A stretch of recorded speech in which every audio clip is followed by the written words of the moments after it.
Hoje, 24 de março, a Igreja Latino-Americana celebra os 45 anos do martírio de Dom Oscar Romero, brutalmente assassinado em 1980 na capela do pequeno hospital de São Salvador, capital de El Salvador, enquanto rezavam a missa.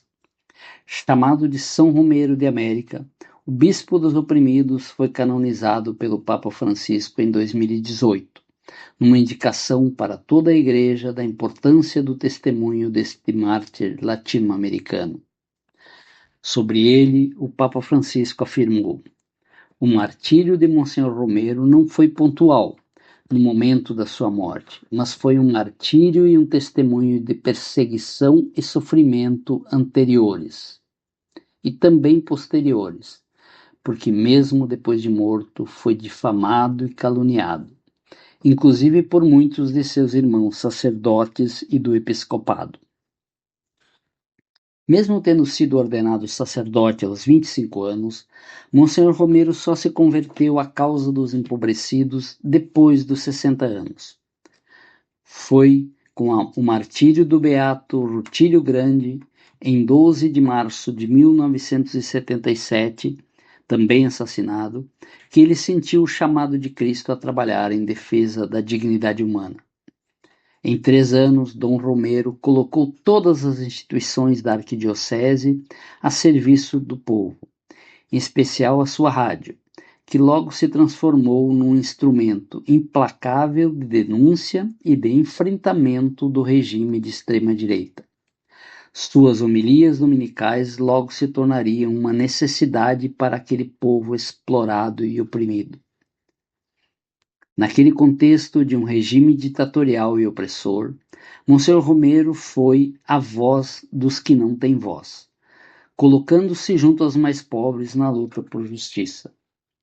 Ele mesmo dizia: seria triste que em uma pátria onde se está assassinando tão horrorosamente, não contássemos entre as vítimas também os sacerdotes.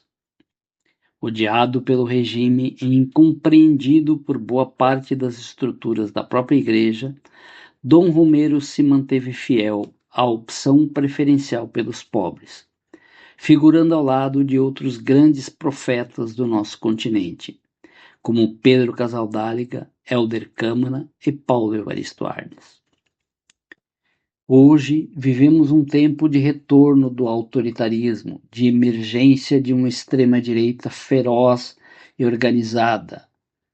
Um tempo em que as elites poderosas usam de todas as ferramentas para manterem os povos explorados e subjugados. A Igreja na América Latina está mais conservadora e mais distante dos pobres. O fundamentalismo religioso cresce nos meios evangélicos e católicos. E aqueles padres religiosos, religiosas e leigos que se envolvem na defesa dos empobrecidos, adotando uma postura crítica diante da exploração, são atacados e perseguidos, acusados de comunistas, infiéis, hereges, por gente que busca o retorno a uma igreja medieval, clerical, fundada numa fé individualista, intimista. Por isso, tentam domesticar e controlar aqueles que assumem uma postura radical no seguimento do Evangelho libertador pregado por Jesus de Nazaré. Que o sangue de São Romero dos Pobres, derramado no altar da luta em defesa dos oprimidos, sirva de exemplo e sua voz continue ecoando nos corações dos cristãos e cristãs, clamando por justiça e libertação em todos os cantos da grande pátria latino-americana. Afinal, como ele mesmo testemunhou profeticamente, uma igreja que não se une aos pobres para denunciar a partir dos pobres as injustiças que contra eles se cometem, não é a verdadeira Igreja de Jesus Cristo. Porque o que se há de salvar, sobretudo, é o processo de libertação do nosso povo.